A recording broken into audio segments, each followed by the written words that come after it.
Praise the Lord. परमेश्वर का धन्यवाद हो, उसने एक अवसर दिया उसके वचन में से सीखने के लिए।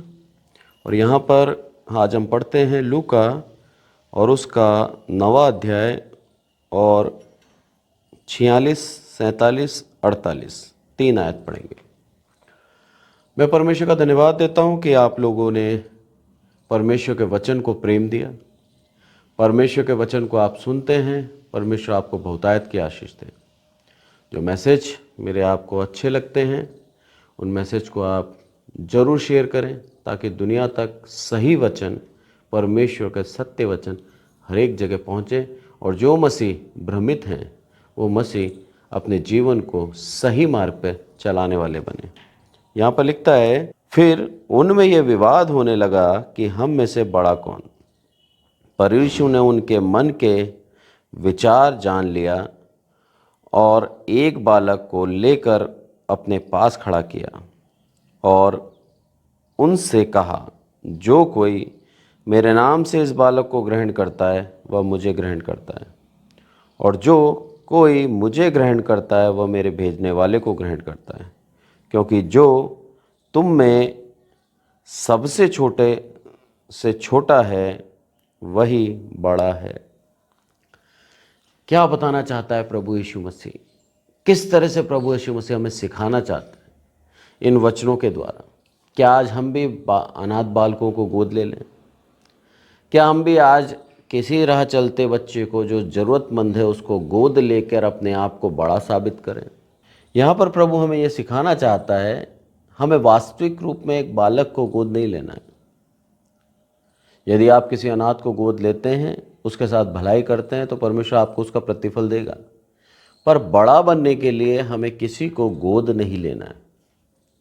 लिखा है यहाँ पर, यदि साफ साफ पढ़ें आप, और पर यीशु ने उनके मन का विचार जान लिया और एक बालक को लेकर अपने पास खड़ा किया और उनसे कहा, जो कोई मेरे नाम से इस बालक को ग्रहण करता है वह मुझे ग्रहण करता है, और जो कोई मुझे ग्रहण करता है वह मेरे भेजने वाले को ग्रहण करता है। एक बालक को बुलाया और उसको खड़ा किया और कहा कि मेरे नाम से यदि इसको ग्रहण करते हो तो मुझे ग्रहण करते हो, और जो मुझे ग्रहण करता है वो मेरे परमेश्वर को ग्रहण करता है। क्यों बोला उसने? बोला, तुम एक दूसरे के ऊपर अधिपति बनना चाहते हो, एक दूसरे से बड़ा बनना चाहते हो, अपने आप को ऊपर और दूसरों को नीचा करना चाहते हो। क्या तुम सब के सब चेले नहीं? क्या तुम 12 के 12 चेले नहीं? क्या तुम सारे समान नहीं हो? यदि तुम सब समान हो तो एक दूसरे को ग्रहण करना सीखो। बोला, तुम तो तब भी परमेश्वर के वचन सीख कर, वचन जानकर एक दूसरे के बराबर बने हो।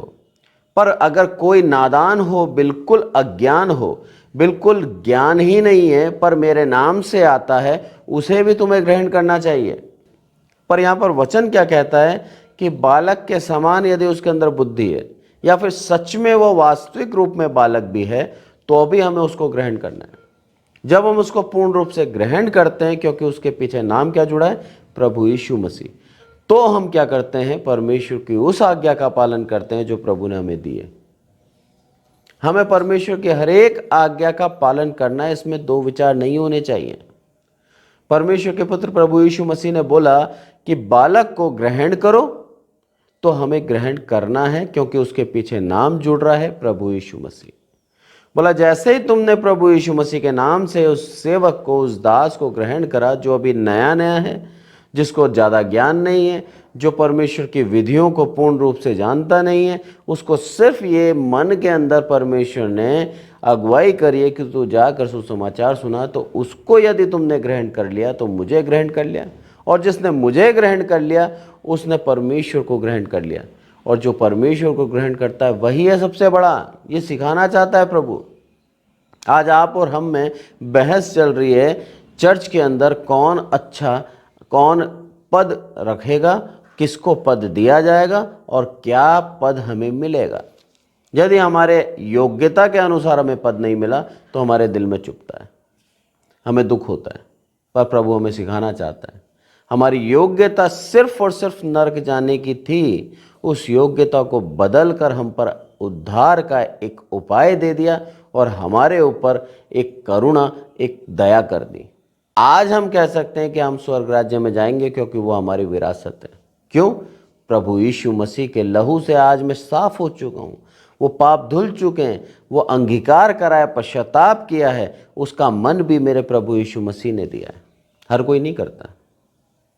आज हमें मिला वो मौका और हमने परमेश्वर की दया से अंगीकार कर लिया, पश्चाताप कर लिया और प्रभु यीशु मसीह को स्वीकार कर लिया। इसीलिए प्रभु यीशु मसीह के साथ साथ हम भी उस स्वर्ग राज्य के वारिस हैं।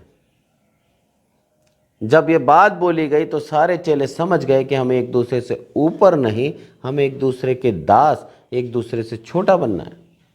जब ऐसा हम सोचते हैं, जब ऐसा हम करते हैं, तब हमारा परमेश्वर हमें बड़ा करता है। पर आज दुनिया में क्या है? आज दुनिया में ये है कि मैं कैसे दूसरे को नीचा करूं, कैसे दूसरे को नीचा दिखाऊं और कैसे मैं दूसरे के ऊपर एक अधिकारी बन के बैठ जाऊं।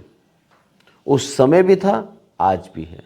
परमेश्वर आज के वचन से यही सिखाता है कि हमें अधिपति नहीं, हमें दास बनना है। यदि हम दास की चाह रखकर अपने जीवन को जीते हैं तो कोई भी हमारे ऊपर अधिकारी बने, हमें कोई फर्क नहीं पड़ता। फिर यदि हम अधिकारी बनना चाहते हैं तो हम जो अधिकारी बैठा है उसको अपने से तुलना करेंगे और कई बार उसके अंदर कमी निकाल देंगे।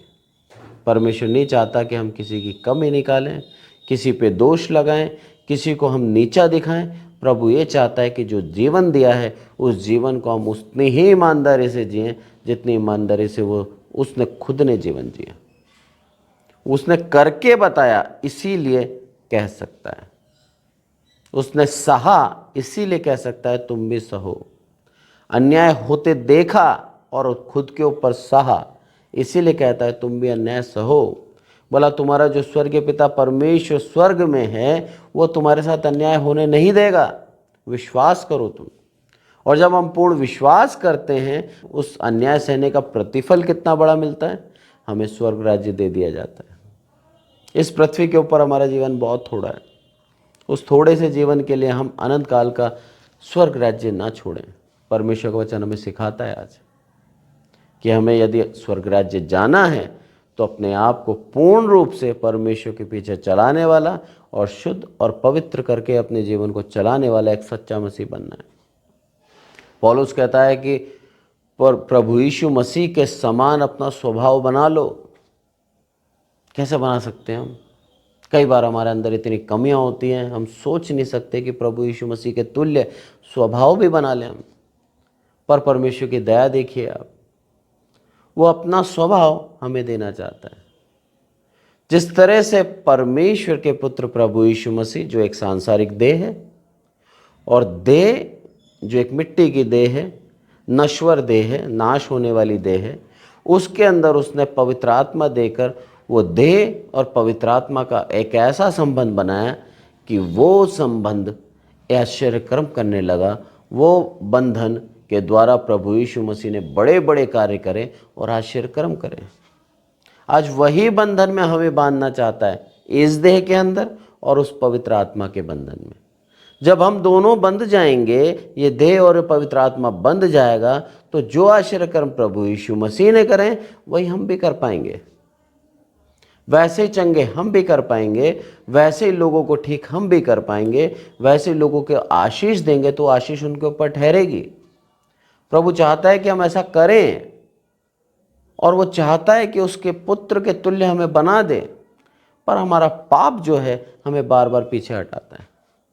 हमारा पाप हमें मिलने नहीं देता, क्योंकि शैतान जानता है कि जिस दिन ये देह ने उस पवित्र आत्मा को ग्रहण कर लिया, उसी दिन ये देह पवित्र मंदिर बन जाएगी।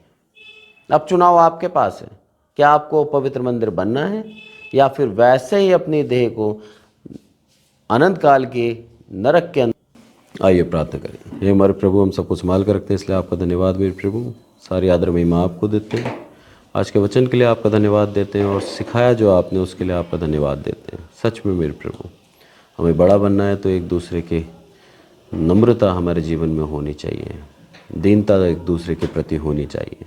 यदि ऐसा जीवन को बिताते हैं हम तो आप प्रसन्न होते हैं और आप हमको चाहते हैं। आदर महिमा आपको देते हैं। ऑनलाइन सुनने वाले हर एक विश्वासी को आपके हाथों में सौंपते हैं। प्रभु यीशु मसीह के नाम से मांगते हैं, आमीन। अंदर चला के जीवन बिताना है।